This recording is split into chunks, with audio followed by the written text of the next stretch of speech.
தமிழக வெற்றிக் கழக தலைவர் விஜய் அரசியலில் தீவிரமாக இறங்கிய பிறகு நடிக்கும் கடைசி திரைப்படம் ஜனநாயகன். அந்த திரைப்படத்தின் பாடல் இன்று சமூக வலைதளங்களிலும் திரையரங்குகளிலும் வெளியிடப்பட்டது.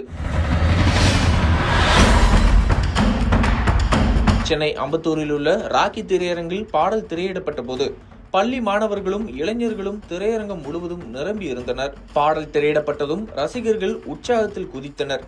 கூச்சலிட்டு கொடிகளை சுழற்றி தளபதி கோஷங்கள் திரையரங்கம் முழுவதும் ஒலித்தது. அந்த உற்சாகத்தின் நடுவே சில ரசிகர்கள் பட்டாசுகள் வெடித்து கொண்டாடினர். அப்போது ஒரு விஜய் ரசிகர் சரம் பட்டாசில் தீப்பற்றி அதை கையில் பிடித்து தலைக்கு மேலே சுழற்றி கொண்டாடினார். ஆனால் சில வினாடிகளில் அந்த பட்டாசு சுழன்றபடி அருகில் கூடியிருந்த ரசிகர்களின் மேலே விழுந்தது. தீப்பொறிகள் பறக்க ரசிகர்கள் அலறி எடுத்து ஓடினர். அந்த ரசிகரின் கையிலும் சூடு தாங்காமல் அவர் பட்டாசை தூக்கி சாலையில் எறிந்தார்.